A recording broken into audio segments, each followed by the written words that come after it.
le leadership qu'on connaissait maintenant, vous avez, certains d'entre vous, on était dans l'école de gestion. Est-ce valable pour la gestion de ce genre de situation-là? Est-ce qu'on connaît? Est-ce que ça va nous être utile? Faut-il faire preuve de force pour faire un couvre-feu avec l'armée? Est-ce qu'il est tard de mentir pour le bien collectif, cacher de mauvaises nouvelles? En fait, on connaît 6 styles de leadership. Et Mehdi, tu peux m'arrêter. Je pense que tu connais ce genre de style-là.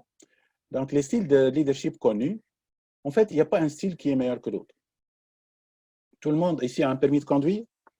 Je pense que oui. Ou au moins sait comment conduire une auto. Alors, si je vous disais, c'est laquelle la vitesse la meilleure? Première vitesse dans l'auto, deuxième, troisième, quatrième, cinquième ou sixième? Tu me dirais, ça dépend. Si je suis en ville, il y en a une autre. Si je suis sur l'autoroute, si c'est pour partir l'auto, il n'y a pas mieux que la première. Si c'est pour une pente, c'est la deuxième. Bon. Ici aussi, cher Mahdi et cher tous les autres, c'est la même chose. Il n'y en a pas un style qui est meilleur que les autres. On va les voir un à un et voir dans cette période de crise, c'est lesquels qui sont les plus adaptés. D'abord, le premier, c'est le directif. Le directif, ça veut dire quoi? Faites ce que je vous dis. C'est très arabe comme nous, ça. Le chef d'entreprise, c'est un petit dictateur. Faites ce que je vous dis et puis dites-moi ce qui s'est passé. Bon. On va voir quand est-ce qu'on va l'utiliser. Le style champion, c'est monsieur le champion qui connaît tout. Suivez-moi, vous travaillez avec moi, je suis le meilleur, je suis compétent en tout. Il y a des gens qui le suivent, il y a des gens qui ne le suivent pas. Ceux qui le suivent, c'est les chouchous. Ceux qui ne le suivent pas, c'est les moins que rien. Il ressemble un peu au directif, mais au moins, lui, il passe devant. Et parfois, c'est difficile avec lui parce qu'il exige beaucoup. Le collaboratif, c'est quand il dit, mon équipe, moi, là, je n'ai pas de vedette. Il n'y a pas de vedette chez moi. Tout le monde est égal. On collabore, on est une équipe. Je l'utilise parfois dans le foot. Je n'ai pas de vedette. Le capitaine, c'est tournant. Chaque fois, c'est un capitaine.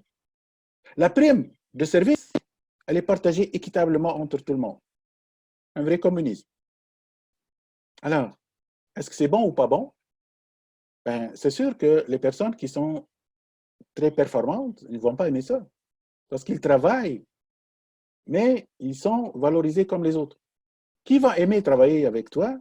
Les gens qui ne foutent rien, qui ne font rien, excusez du terme, qui ne travaillent pas, ils vont dire je vais avoir ma prime, c'est pas grave, je vais travailler le minimum.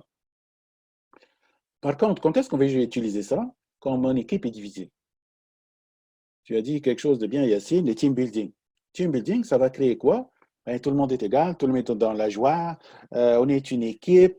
Qui a marqué le but, c'est pas grave, c'est toute l'équipe, tout le travail d'équipe. Je le fais quand l'équipe est divisée, quand je vis un grand changement, quand les gens ont peur. Ça permet de solidariser les gens. Donc, il y a une étape où je peux utiliser le collaboratif, mais pas toutes les fois. Le visionnaire, c'est celui qui est capable de voir le futur. C'est celui qui est capable de faire trouver une sortie de crise. C'est celui qui, après la guerre, sait comment faire l'après-guerre. C'est pas comme les Américains. On dit que les Américains, ils font bon, les guerres, ils sont très bons à détruire, mais après, c'est toujours confus quand ils partent. Donc, cette guerre-là, contre le coronavirus, c'est important de réussir l'après-guerre aussi. Et ça, il faut des visionnaires. Participatif, c'est quelqu'un qui est capable, qui aime engager les autres dans sa décision. Il ne veut pas décider seul. Pourquoi? Pour engager les gens.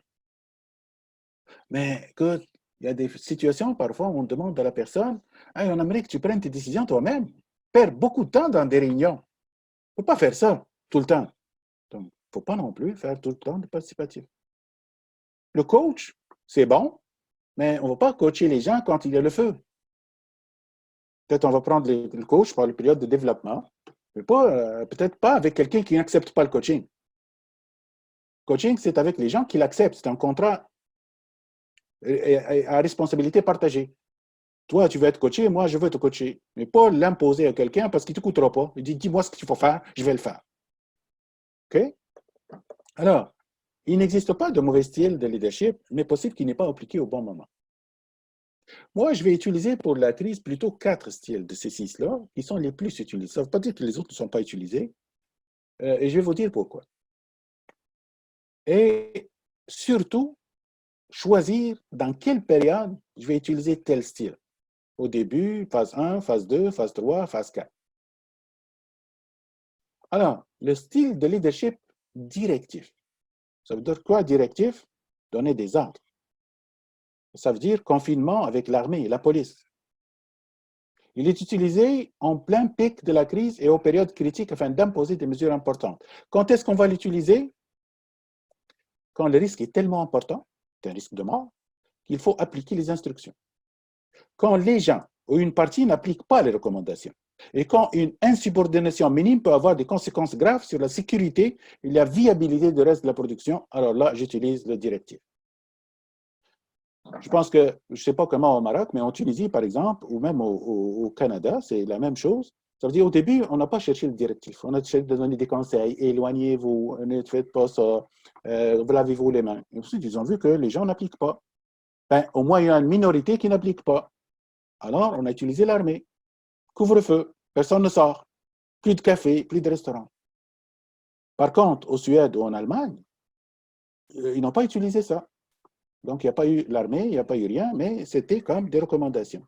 Donc, on utilise ce genre de leadership quand les trois s'appliquent, quand les trois conditions s'appliquent, parce qu'on n'a plus le choix. On doit utiliser, je ne sais pas, on peut appeler la force ou pas, mais on doit utiliser le style directif, la pleine autorité. Il y a un autre style maintenant, participatif. Ça veut dire quoi? Au début de la crise, on va essayer d'impliquer la société civile, la bonne foi, la sensibilisation. Ça, c'est participatif. Mais à la fin, quand on commence le directif, on va garder ça, mais peut-être qu'il n'a plus la même force. Par contre, quand on gère une crise, ça, on va l'avoir, la gestion de crise, c'est important que la décision soit participative. Et on va voir ça dans après cette partie-là. L'approche participative reste en tout en partiel entre spécialistes, experts, représentants des catégories. Cette phrase-là, on va la comprendre plus tard, quand je vais vous donner comment on gère une crise. Là, collaboratif en tout temps. C'est important d'avoir un discours fédérateur. Il n'y a pas de différence entre les riches et les pauvres. On ne va pas vendre un vaccin à prix élevé pour que seulement les riches puissent s'en tirer. Il ne faut pas dresser les uns contre les autres. Malheureusement, ça existe chez nous dans le monde arabe maintenant. Il ne faut pas nourrir les tiraillements politiques ou régler des comptes. C'est à cause de tel ministre, pour régler les comptes entre les partis. On ne veut pas dire, c'est important de ne pas nourrir de la haine contre les victimes. Par exemple, on va dire tous ceux qui sont revenus de France, c'est des pourris, ce n'est pas leur faute. Chez nous, on vit la même chose. Ceux qui viennent d'Italie, de France ou de Libye, parfois sont des victimes. Et c'est important de garder collaboratif, un leadership collaboratif. Ça veut dire qu'on a un destin commun. Mastir al-Mushtarak. Et ne pas diviser les gens. Et le visionnaire, pourquoi faire ça? Pour faire visualiser une image de fin de crise, ces scénarios peuvent donner espoir. Et puis, surtout, savoir déconfiner et savoir avoir un plan de retour. Ça, c'est important. Comme disait notre ami qui veut faire en ligne, là, c'est la dernière question, peut-être que c'est la vision possible de nouvelles opportunités de marché, faire des boutiques en ligne. C'est peut-être ça aussi. Donc, ça nourrit un espoir que, ben moi-même, il y a des clientèles, moi-même, Yassine et toi, et moi, avons pensé que peut-être qu'on va peut-être travailler sur des choses qu'il fallait des billets d'avion, il fallait participer à des salons pour se faire connaître. Mais là, ça devient plus facile. Donc, sans cette pandémie, je n'aurais pas pu vous voir maintenant. Donc, c'est une occasion. D'accord? Et même en termes de protection de l'environnement, moins de Oui. carbone. Il y a autre chose aussi. C'est qu'on peut travailler à zéro papier maintenant. Tous les gens qui disaient on va travailler à zéro papier, maintenant ils ont la possibilité parce que le papier, il transporte le virus. Donc maintenant, ce que je dis, ben, vous avez dit zéro papier, mais finalement vous ne l'avez pas fait. Maintenant, vous êtes mieux équipé parce que tout le monde peut avoir des tablettes, et puis écrire sur les tablettes, et puis remplir des tableaux sur tablette. Alors peut-être c'est le moment de faire zéro papier. À un moment donné, ici, ils ont peur. Maintenant, par exemple, dans les épiceries, ils n'acceptent pas l'argent, la monnaie et puis tout ça. Tout est en ligne. Donc, peut-être qu'on aura plus d'arbres, moins d'arbres coupés, plus de protection de l'environnement. Donc, ça, c'est le visionnaire. Comment s'appelle le monsieur ou la madame qui a posé la question sur l'entreprise? Qui a posé la Différents question? leaders Pardon? sur les différents styles de leadership. Non, C'est non, celle qui a posé la question ou celui qui a posé la question, est-ce que c'est le bon moment pour lancer son entreprise maintenant? c'est Soumia. Voilà, Sonia, tu es visionnaire. Et Soumia. donc, il est possible que, vu de cette façon-là, tu as choisi peut-être le bon moment, tu as peut-être choisi la bonne chose aussi, là. Et puis, ben là, tu vas, l'une de tes forces, donc, du management, c'est peut-être d'avoir la vision pour ce genre de choses.